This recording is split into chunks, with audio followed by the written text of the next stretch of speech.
folks, Dude here, and well, it's holiday times, and that means you're gonna have some pineapple chunks, and what normally works with pineapple chunks, well, serendipitously, in serendipitous fashion, I would say it probably pairs well, most awesomely with ham. Doing a post-Thanksgiving ham, and well, you gotta really dress it up, you gotta make it good. So what do you do with your ham? Well, you apply it to the bowl. You apply it to, well, okay, the baking dish. I'm a brain fart. Alright, so basically throw it into the baking dish, got my cross-hatching, cross-cuts, got cloves stuck in all the cross points, have a buttload of pineapple, have more pineapple on the bottom, have some rough diced, rough chop onions in the bottom, give it some little quirks, little tweaks, something more for me. Good times. Also, there was a glaze I put on this bad boy, and the glaze consisted of, let's see, balsamic vinegar, teriyaki sauce, hunk of Worcestershire, and of course, you know him, you love him, he always has to make an appearance. Where'd he go? Come here, you. Jack Black number 7. If you guys had smelling it, you would be clawing your way through the screen to get at this bad boy because it smells, well, it just smells freaking amazing. Alright, so what else did I do to it? Well, I put a glaze on there, of course, like I said, those goodies components there. And, of course, 6 parts brown sugar, hunk of this, hunk of that, little cracked black pepper, fresh crack, also fresh ground. Of course, a little bit of garlic powder, a little bit of onion powder, mixed it all up. A little bit of water to get it a little bit runnier.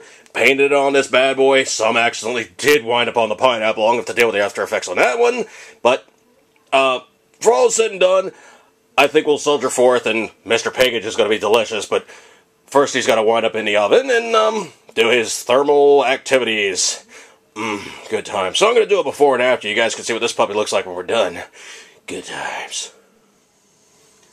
Alright, folks, I may have omitted something. Very, very instructive and very, very absolutely unbelievably handy. Get yourself a stone. It is a ceramic stone that they basically just tell you it's roughly about the same thing as crockery, like you'd put your plants in outside. It's a very open pore thing, and you can see how black this bad boy is. That's carbon. Just like my Black Widow underneath, it builds up a layer of carbon, and these things are just flipping phenomenal for pizza, man. If you want to reheat a pizza and make it good, get yourself a stone. Cookies are surprisingly good on that. They get this lovely crispy thing on the bottom, and, maybe I'll do a video about cooking cookies on the stone. Right now we're doing the old pig boy. Get in there and cook. And you know what? It's not cooking with the door open. We're done. Alright, 45 minutes into Cookville. Let's see what the package looks like. Obviously, you do have to turn these guys. Starting to draw back a little bit. You know what? I'm gonna let this guy go about another half an hour on the backside and flip it around. Good times. And need I say, this thing just smells amazing. Good times. Yeah, just cook. Just cook. I got nothing else to say to you, but cook. Okay, so whiling away my time. I mean, it's doing its thing in the oven. What is a wonderful compliment to, Package mashed potatoes. I was a little bored, so I got the knife out and, did 1 potato, 2 potato, 3 potato, 4. I think I ended up with about 7 or 8 potatoes, but we really like mashed potatoes, so I think we're good to go. Just wait for my water to come up on the boil. Mashed potato goodness.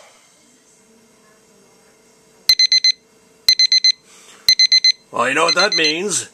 Time to look at the back side and see how the front side's looking. Package. It's got a tired door. I gotta prop it closed, but let's see what we got here. Okay. Grab a hold. Yankee. Oh, mommy. That's looking amazing. Alright, so what I'm gonna do is I'm gonna turn this guy. I'm gonna let it go for, oh hell, maybe about another 15 minutes on the other side. I'm just gonna turn the oven off and let that carry over. You know what? I'm gonna do that right now. I'm just gonna turn it over. I'm just gonna let it carry over. So we'll go with that. Night to the oven. Potatoes cooking up. Let's see what we got here. We on the boil yet? Oh, yes indeedy do. Okay, so Pickage is doing its thing. Potatoes doing their thing. Give them their time and go from there. Post Thanksgiving dinner. Good time. Okay, case in point. How do you know when your potatoes are done enough to be mashed? Take one out, give it a quick bath in some cold water, and stick it in your yap. That's it. Let's dump this booger and see what we get. It's gonna be a two-hand operation. Let me break off on this one. Okay, is there another way to do this? Yes, there's another way to do this.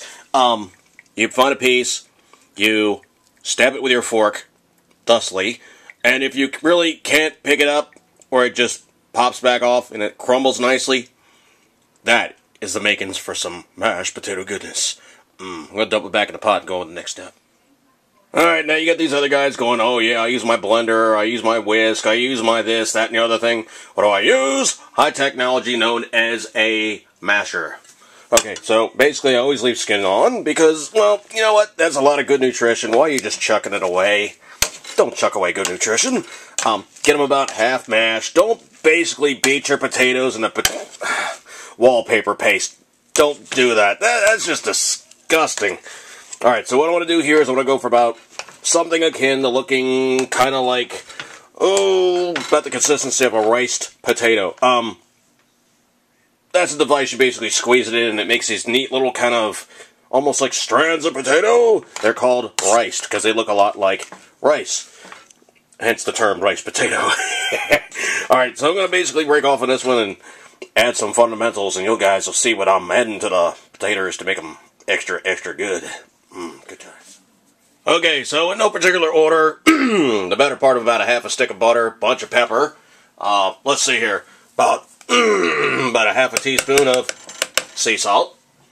I'm not even going to measure this, I'm going to eyeball it. Pretty good hunk of garlic powder. Pretty good hunk of onion powder. And, of course, we're cooking holiday food here. We can do this, folks. Besides, I'm feeding probably about the size of an army here, so we can get away with lots of butter, and yeah, we can do this. Okay, now don't go crazy with your butter, don't go crazy with your liquids, because you can always add more. It's a real bear to take it out. Let me go mash this up and see what we get.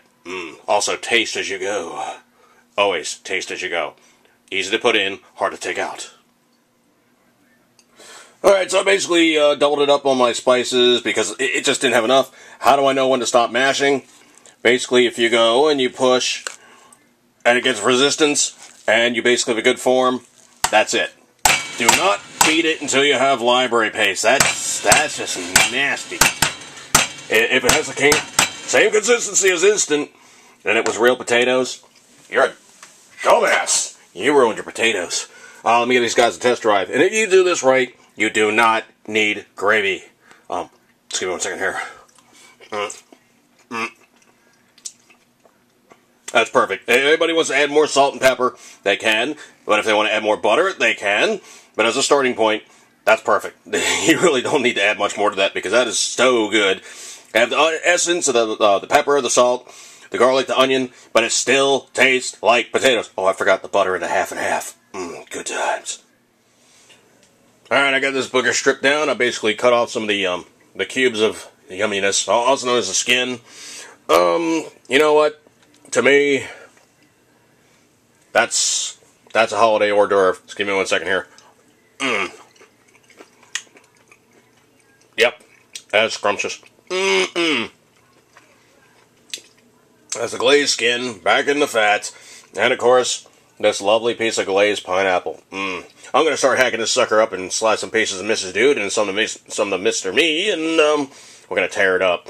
Good times here in today's podcast channel, and as usual, definitely eat good, keep them in the 10 ring, and prepare yourself some piggage. Good times.